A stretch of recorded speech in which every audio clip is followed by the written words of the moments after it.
Good morning, Ohio. It's James Lewis of This Dream House, the show that's all about the house, with Kyle Davis of the Red Scare. Kyle, thank you for joining us today. Thank you for having me today. So tell us, what are your thoughts about the TBT and how its format is different than everything else? My thoughts about the TBT, I had a lot of friends playing it last year. And, they was just telling me it was a great exposure. Everybody had a great time just participating in it, and I'm looking forward to getting back on the court with my old teammates and having a chance to come out here and win this money. So you play for the Red Scare. What's the story behind the name?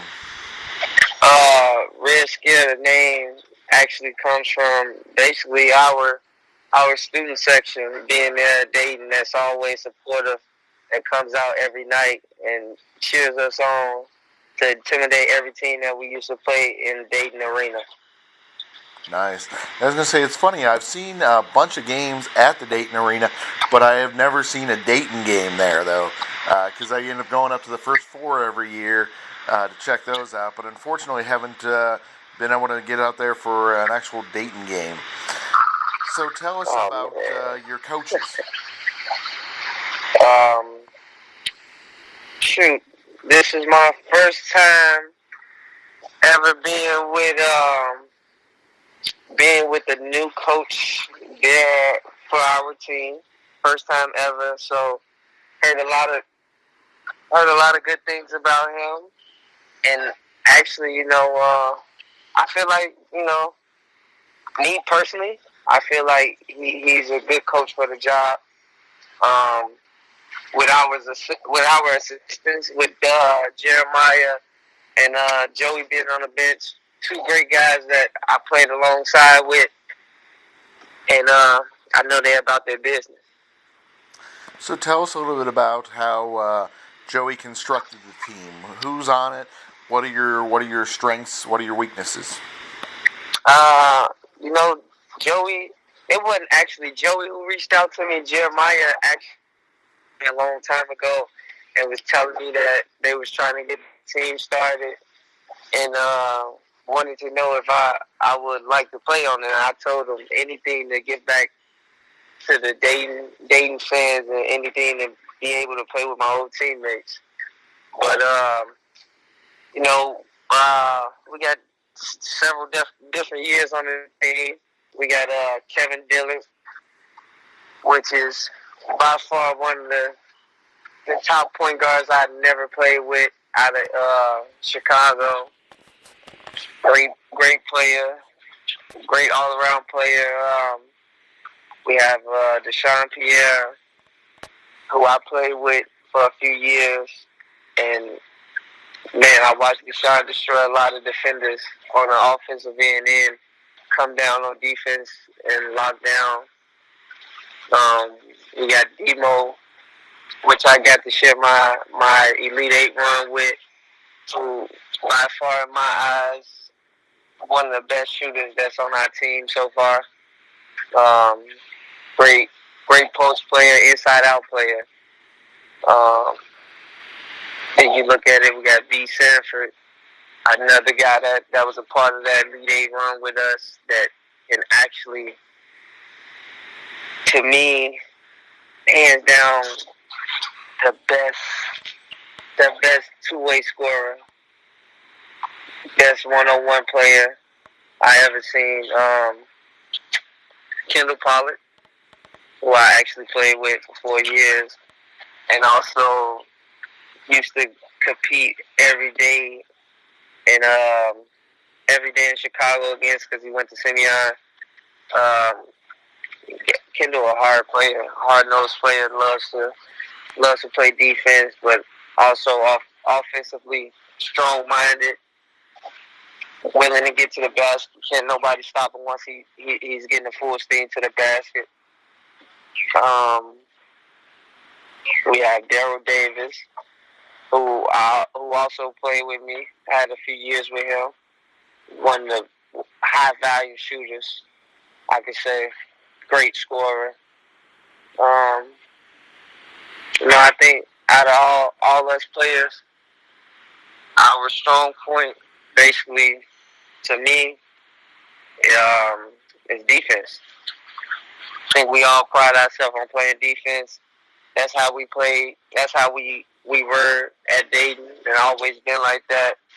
And we know offensively we can get it going whenever because we got a lot of different weapons that's on the court that can score many ways.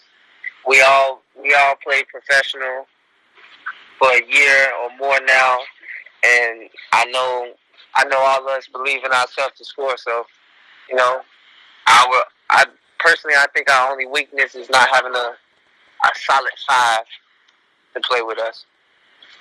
So it sounds like you've got a really good roster going. Tell us about your first round matchup. Who are y'all playing?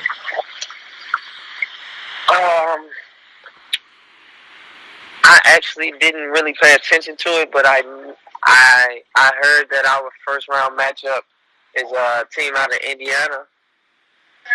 Yeah, team out there, Indiana. No, I've been hearing they got a lot of good players on the team. I looked it up. I looked up the roster, and the only player that really caught my eye, no disrespect to the team that we're playing, but a Chicago guy that goes by the name of Malcolm Griffin.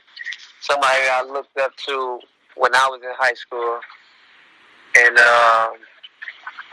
I still been keeping up with him professionally. He's like a big brother to me, and to being able to play against him, and I know how the high caliber player that he is, and the motor that he has. You know, I feel like the first round matchup is going to be great. It's going to be a good game. Yeah, I was going to say the TBT, great experience. It's a lot of fun and real exciting. Has anyone told you about the Elam finish? Because, of course, most people, they think of basketball 4 quarters, but with the Elam finish, you end the game or they stop time with like 7 minutes left, and then you have to score the next 7 points win. You know something? My teammate that I played with in Argentina was telling me about it because this will be probably his second or third year playing in the TBT, and he was actually telling me about that. So, I briefly had a discussion about it. Didn't really get into it to really understand it yet. Well, the good news is it kind of leans into your strong point. You mentioned your team is based around defense. So if you can stop them from scoring at the end of the game, it should be easy to win because it's no longer time-based. So it's not like even if the other team is up, if you can shut them down at the end, then you're able to catch back up and win, as opposed to having all the fouls and all the hacking and all that at the end of the game, where it's more still traditional basketball. Yeah, I think the rules with the TBT probably will play in our favor there. Really excited to see how that goes. And then, of course, the nice thing is you're in a bracket that's pretty close to home in Dayton. You're going to be up in Columbus. What's your thoughts about playing nearby and your fans' ability to travel to the game? Honestly, it's a great feeling. It happened with us in the NCAA tournament. Columbus was our region, and we were able to stay at home and have the support from all our fans. And I'm excited. I know the other guys on the team is very, very excited to really go back home. I mean, Ohio's home for us. So to be able to play in front of the fans and show the fans, the old Dayton team that they miss, is going to be a great experience.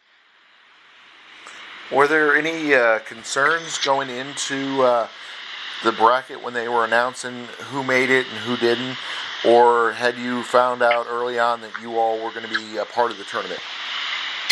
I don't think it was a concern for none of us on the team. It was more about trying to get it out there social media wise, knowing that a lot of us were still in our own professional season, being able to manage and find time to promote the TBT and get voters to vote us in, and being able to get in there I think that was the only issue for us, finding time to manage our professional life and getting the TBT announcement out there.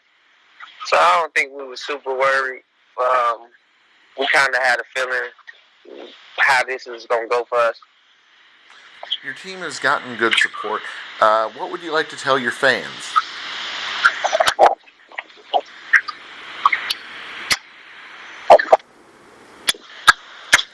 Honestly, what I want to tell my fans, really, I just want to thank them for supporting us.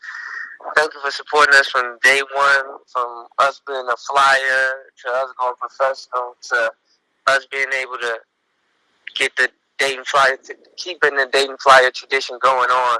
I just want the fans to know that we really appreciate it and we really want to show them a good time when we come out there in Columbus and play. Excellent. Well, I'd like to thank our guest, Kyle Davis, for joining us today. We're excited about seeing him and the rest of the Red Scare up in the TBT. Thank you. Before we let you go, where on social media and the web should they follow you and your team? The team, you can follow the team at, and I have to look this up again because it's not my first time doing it.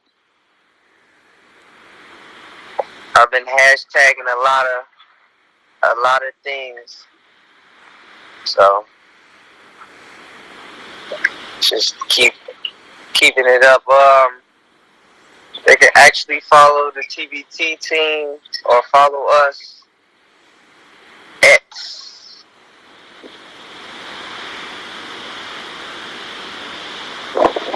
Flyers TBT. And I'm gonna repeat it again. Everybody can follow us and keep up with us at Flyers TBT.